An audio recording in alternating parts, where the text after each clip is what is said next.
வணக்கம் தாய்நாடு.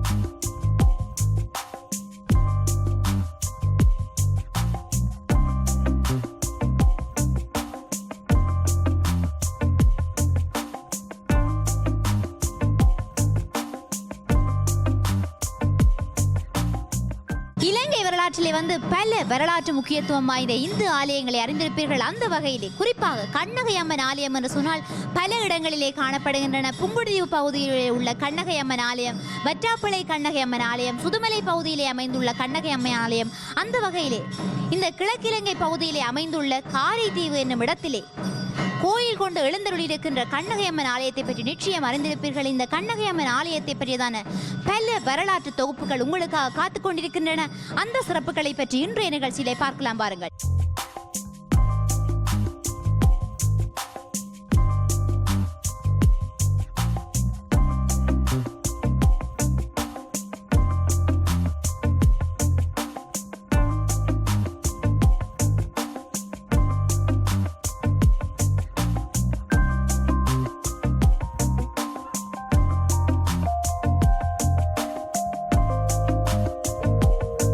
கிழக்கிலங்கை பகுதியிலே காரைதீவிலே தோற்றுவிக்கப்பட்ட இந்த கண்ணகை அம்மன் ஆலயம் உருவாக்கப்பட்டதற்கு ஒரு பெரிய வரலாறு இருக்கின்றது என்று சொல்லி குறிப்பிட்டிருந்தேன். அந்த வகையில் இந்த இடத்திலே ஒவ்வொரு சிற்பங்கள் வடித்திருக்கிறார்கள். அந்த வகையிலே தேவந்தி அம்மையாரும் மகள் சின்ன நாச்சியாரும் இந்தியாவிலிருந்து இலங்கைக்கு இந்த கிழக்கிலங்கை பகுதியிலே அமைந்துள்ள காரேறு மூதூர் என்று அழைக்கப்படுகின்ற இந்த காரைதீவுக்கு பகுதிக்கு இந்த இடத்திலே இருக்கின்ற ஒரு வேப்ப மரத்தின் அடியிலே அந்த கண்ணகையம்மனுடைய சிலையை மிகவும் பத்திரமாக கொண்டு வந்தார்கள். அந்த இடத்திலே அந்த கண்ணகையம்மனுடைய சிலையை வைத்து ஒரு சிறிய கொட்டிலே ஒரு ஆலயத்தை அமைத்து மிகவும் சிறப்பான முறையிலே வழிபாடுகளை மேற்கொண்டு வந்தார்கள்.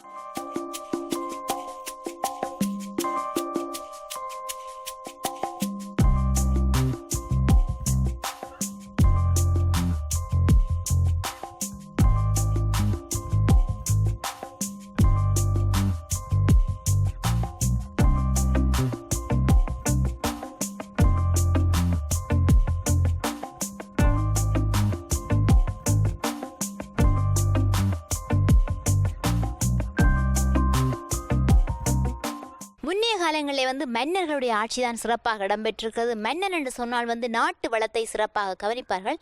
அந்த காலத்திலே இந்த இடத்தை வன்னியர்கள் ஆட்சி செய்திருக்கிறார்கள். குறிப்பாக பூபால கோத்திரர் என்று சொல்லப்படுகின்ற வன்னி மன்னன் இந்த இடத்தை நாட்டு வளப்பம் கவனிப்பதற்காக வருகை தந்த வேளை அவர் யானையிலே வருகை தந்திருக்கிறார். அந்த வேளை இந்த தேவந்தி அம்மையார் இந்த அம்பாள் அமைந்திருந்த ஆலயத்திற்கு பூஜை நடாத்தி கொண்டிருந்த வேளை ஒரு காட்டு பாதையால் வந்த வேளை இந்த யானை ஒரு இடத்திலே அப்படியே படுத்து விட்டது. எழுந்து நடக்க முடியாமல் இருந்தது.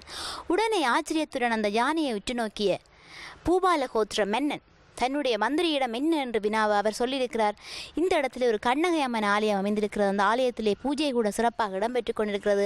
அதனால் தான் இந்த யானை இந்த இடத்திலே இப்படி வணங்குகின்றது என்று சொல்லி குறிப்பிட அவர் உடனே தேவந்தி அம்மையாரை சந்தித்து அந்த கண்ணகை அம்மன் ஆலயத்தை வழிபட்டு அம்மையாருக்குரிய அந்த அம்பாளுக்குரிய ஆலயத்தை அமைப்பதற்கு உதவி செய்திருக்கிறார்.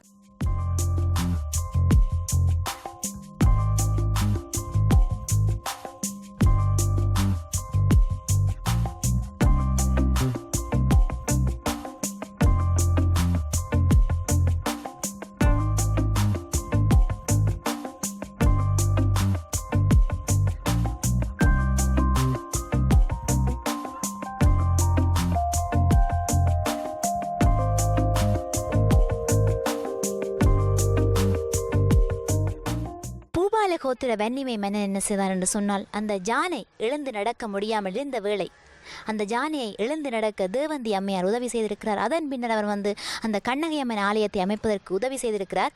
அதைவிட அவர் தன்னுடைய அந்த ஆலயத்திற்கு வந்தபோது தன்னுடைய பாரியாரை அழைத்து வந்திருக்கிற அந்த சமயம் அவர் நாட்டு வளத்தை கவனிப்பதற்காக சில காலங்கள் தன்னுடைய மனைவியை தேவந்தி அம்மையாரிடம் ஒப்புவித்து சென்றிருக்கிறார். அதன் வேளை அந்த வேளை என்ன நடந்திருக்கிறார், ஒரு சமயம் ஆலயத்திலே பூஜை இடம்பெற்று கொண்டிருந்த வேளை தேவந்தி அம்மையார் சொல்லியிருக்கிறார் அந்த மன்னனுடைய மனைவிக்கு, நீ இந்த அம்மனுடைய சிலையை உற்று கவனிக்காது என்று சொல்ல இவர் தன்னுடைய ஆணவத்தால் அந்த அம்மனுடைய சிலையை உற்று கவனித்துக் கொண்டிருக்கிறார். தான் ஒரு அரசிதானே, இந்த சிலையை பார்த்தால் என்ன என்ற நோக்கத்துடன் அந்த சிலையை கவனித்துக் கொண்டிருந்த வேளை அவருடைய கண்களில் பார்வை இழந்திருக்கிறார். 2 கண்களால் இரத்தம் வடிந்திருக்கிறது. பின்னர் இவர் அம்மனை கையெடுத்து கும்பிட்டிருக்கிறார், தனக்கு படி இந்த கண் பார்வை மாற வேண்டும் என்று சொல்லி. பின்னர் தேவந்தி அம்மையார் தன் இவருக்கு சிகிச்சை அளித்து அந்த கண் பார்வை பெற செய்திருக்கிறார். அந்த வேளை நாட்டு வளத்தை கவனித்து விட்டு மீண்டும் அந்த ஆலயம் இருந்த இடத்திற்கு வந்த மன்னன் என்ன நடந்தது என்று தீர விசாரித்திருக்கிறார். அந்த வேளை தேவந்தி அம்மையார் நடந்தது அனைத்தையும் ஒப்புவித்திருக்கிறார். அந்த வேளை அவர் கேட்டிருக்கிறார், தன்னுடைய மனைவிக்கு என்ன பரிகாரம் செய்ய வேண்டும் என்று சொல்ல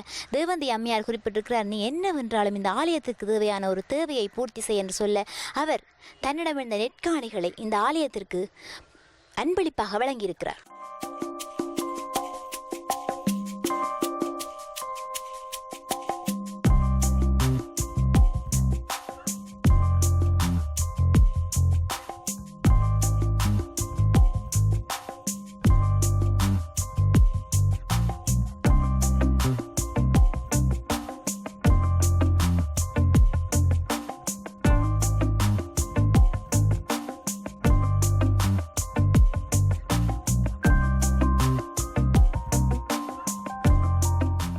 தேவந்தி அம்மையாரும் சிங்க நாச்சியாரும் ஆரம்பத்திலே கொண்டு வந்து அந்த அம்மனுடைய சிலையை பிரதிஷ்டை செய்து வழிபட்ட வேம்புதான் இந்த வேம்பு. இந்த வேம்பிலே இப்பொழுது ஒரு அற்புதம் கூட நிகழ்ந்து கொண்டிருக்கிறது. என்னவென்று சொன்னால், இந்த வேப்ப மரத்தினுடைய பட்டையை உரசி அதிலிருந்து சந்தனத்தை பெற முடியும். அந்த சந்தனத்தை நெற்றியில் வைக்கின்ற பொழுது பல காரியங்கள் நிறைவேறும் என்று சொல்லி குறிப்பிடுகிறார்கள். அதை விட பல நோய்கள் எல்லாம் தீர்க்கப்படும் என்று சொல்லி குறிப்பிடுகிறார்கள். அத்துடன் சுவாமி விபுலானந்தர் கூட இந்த வேப்ப மரத்தின் அடியிலே தான் நிஷ்டையிலிருந்து இந்த அம்மனுடைய ஞான ஒளியை பெற்று ஞான ஒளி அடைந்திருக்கிறார்.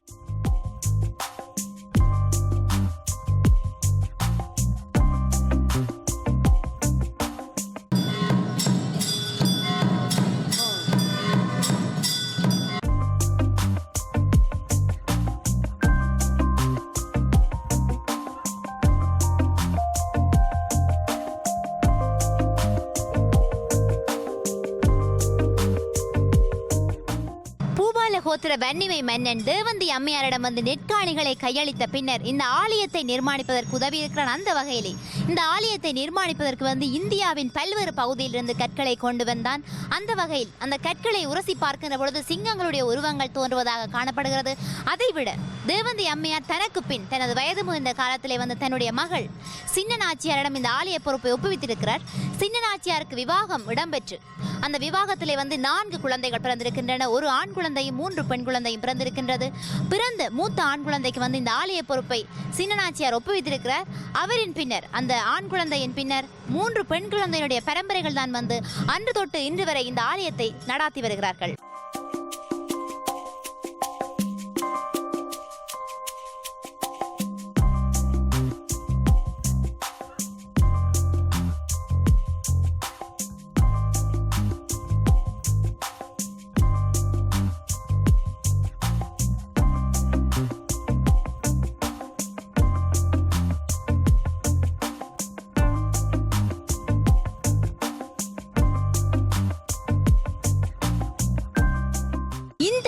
ஆலயத்திலே 2 ஆலயங்கள் காணப்படுகின்றன. குறிப்பாக எனக்கு பின்னாலே தெரிகின்ற இந்த கண்ணகையம்மன் ஆலயத்திலே கோயில் அர்ச்சகர்னாலே பூசை இடம்பெறும். அதைவிட இந்த ஆலயத்துக்கு அருகிலே ஒரு முருகன் ஆலயம் கூட காணப்படுகின்றது. அந்த ஆலயத்திலே கதிர்காமத்திலே இடம்பெறுகின்ற பூஜையை பற்றி அறிந்திருப்பீர்கள். வாய் கட்டி பூஜை செய்கின்ற முறை, அதாவது கப்புராளி முறை என்று சொல்லி அழைக்கப்படும் அந்த முறையிலே தான் அந்த ஆலயத்திலே பூஜை மேற்கொள்வார்கள்.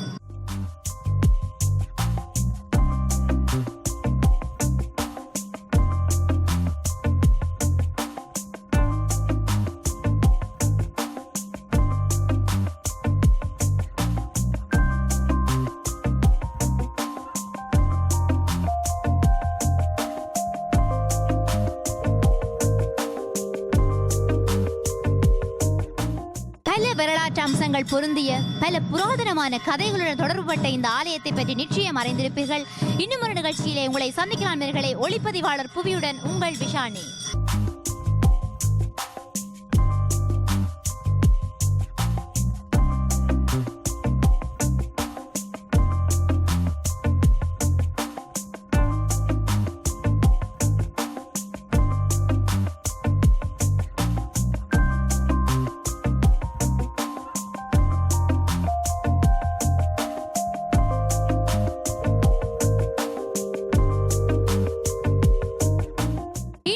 சிறப்பான நிகழ்ச்சிக்குள்ளே செல்வதற்கு முதல் இப்போது நாங்கள் ஒரு சிறிய விளம்பர இடைவெளி எடுத்துக்கொள்ளலாம். இது உங்கள் வணக்கம் தாய்நாடு. எங்களுடன் என்றும் இணைந்திருங்கள்.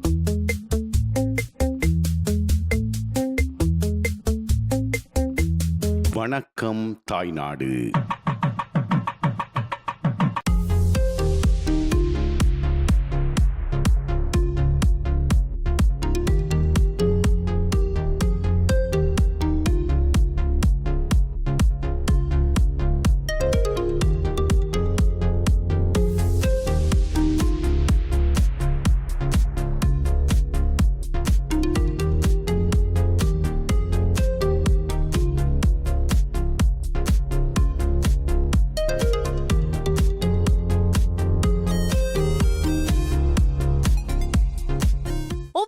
தாய்நாடு நிகழ்ச்சியிலும் வந்து நாங்கள் பல தோட்டங்களை பற்றி பார்த்திருப்போம். அந்த வகையிலே இந்த இடத்திலிருந்து பார்க்கின்ற பொழுது இணுவில் வெங்கடேஸ்வர பெருமாள் ஆலயம் தென்படுகிறது. அதை விட பல ஆலயங்கள் இந்த பகுதியிலே உடுவில் பகுதியில் இருக்கின்ற சில ஆலயங்கள் கூட தென்படுகிறது. இப்படி குறிப்பிட்டவுடனே நீங்கள் நினைப்பீர்கள் இது உடுவிலில் இருக்கின்ற ஏதோ ஒரு தோட்டத்தை பற்றி தான் இவர்கள் நிகழ்ச்சி செய்ய போகிறார்கள் என்று சொல்லி. அந்த வகையிலே இது தும்மலை என்று சொல்லப்படுகின்ற இடம். உடுவில் பகுதியிலே தும்மலை என்று சொல்லப்படுகிற இடத்திலே வந்து இப்போது வெங்காய சீசன் ஆரம்பித்து விட்ட காரணத்தினால் பெரும்பாலும் எல்லா இடங்களிலும் வெங்காய பயிற்சியை மேற்கொண்டிருக்கிறார்கள். இந்த தோட்டத்தை பற்றியதான பல தகவல்களை இன்றைய வணக்கம் தாய்நாடு நிகழ்ச்சியிலே பார்க்கலாம். பாருங்கள்.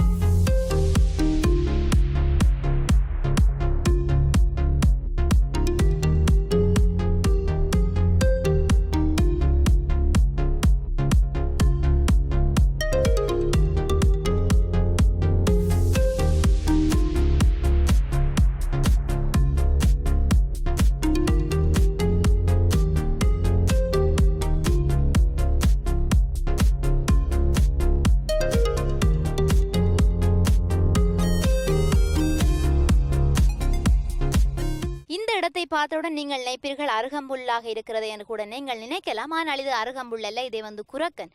ஏன் இந்த குரக்கனை இப்படி பாத்தி கட்டி விதைத்திருக்கிறார்கள் என்று சொன்னால், குரக்கனை வந்து முற்றாக விதைத்து விட்டால் இடங்களில் சில இடங்களில் வந்து நெருக்கமாக இந்த குரக்கன் வளரும். இதன் காரணமாக அந்த குரக்கனுடைய விளைச்சல் மிக குறைவாக காணப்படும். அதை விட வேர் விடுவதற்கு கூட மிகவும் கடினமாக இருக்கும். அதன் காரணமாகத்தான் இப்படி விதைத்து விட்ட பின்னர் உழுதுவிட்டு ஒவ்வொரு நாற்றுக்களாக பிடுங்கி வரிசையாக நடுகின்ற பொழுது இந்த விளைச்சல் கூட மிகவும் மிகுதியாகவே விளையும் என்று சொல்லி குறிப்பிடுகிறார்கள்.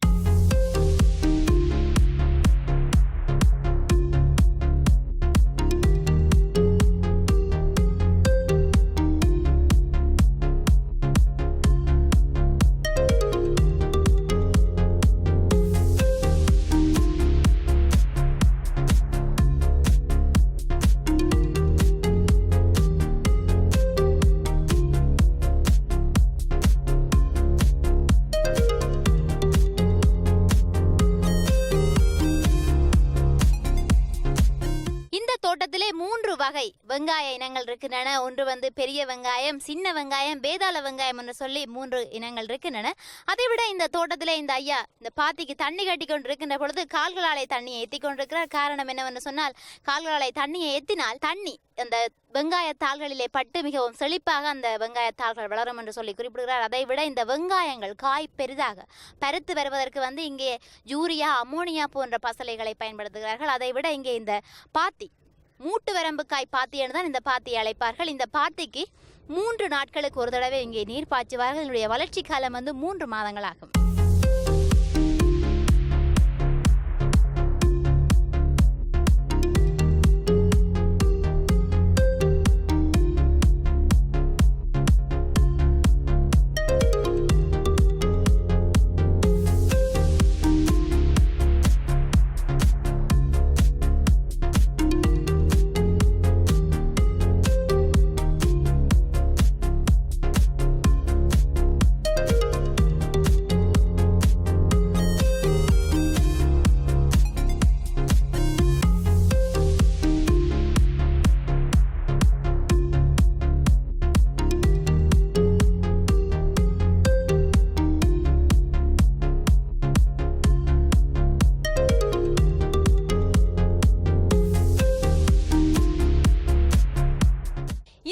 பார்த்தால் தெரியும் இந்த நிலத்தை உழுதிருக்கிறார்கள். காரணம் என்னவென்று சொன்னால், மண் இலகி அந்த இன்னொரு பயிர் வளர்வதற்கு ஏற்ற நிலமாக மாற்றப்பட வேண்டும். அதன் காரணமாகத்தான் இந்த இடத்தை உழுது விட்டிருக்கிறார்கள்.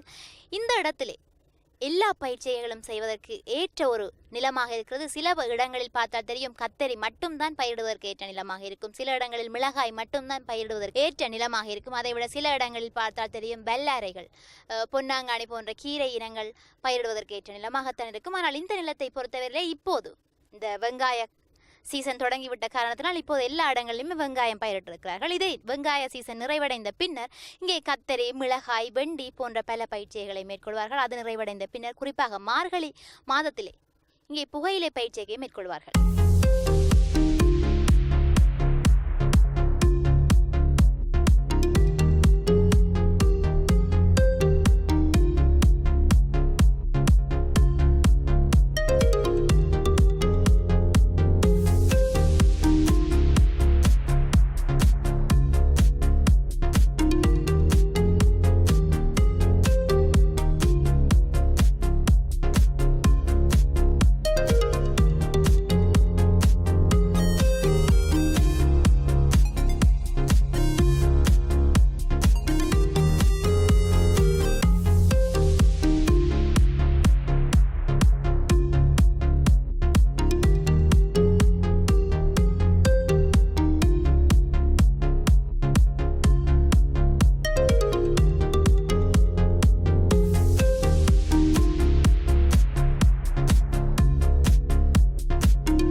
முன்னர் பார்த்த வெங்காய தோட்டத்திலே அந்த தோட்டத்தினுடைய விவசாயி அந்த வெங்காய தோட்டத்துக்கு பாத்தி கட்டி தண்ணீர் இறைத்து கொண்டிருக்கிறார். ஆனால் இந்த தோட்டத்தை பாருங்கள், ஒரு வித்தியாசம் இருக்கிறது. என்னவென்று சொன்னால் இங்கே நவீன உபகரணங்களை பயன்படுத்தி தண்ணீர் பாய்ச்சும் முறையை கையாண்டிருக்கிறார்கள். ஒவ்வொரு இடங்களிலும் இடையிடையே நட்டு வைத்திருக்கிறார்கள். இந்த உபகரணத்தின் மூலம் தண்ணீர் தூவுகின்ற முறையிலே தண்ணீர் பாய்ச்சப்படும்.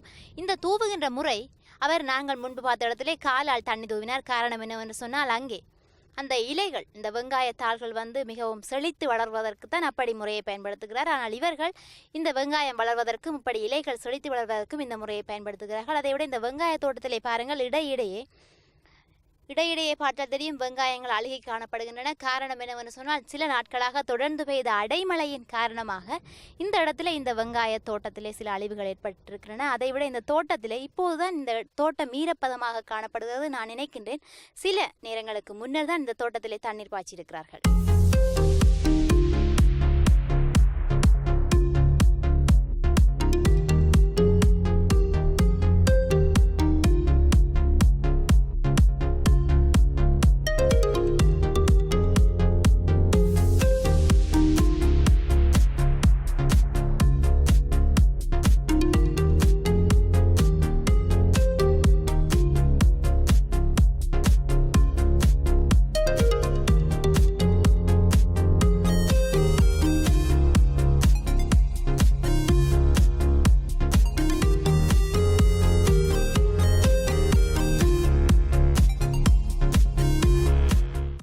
மற்றுமோர் நிகழ்ச்சியில் உங்களை சந்திக்கலாம் நேயர்களே. இப்போது உங்களிடம் இந்த விடைபெறுவது ஒளிப்பதிவாளர் புவியுடன் உங்கள் விஷாணி.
வணக்கம் தாய்நாடு.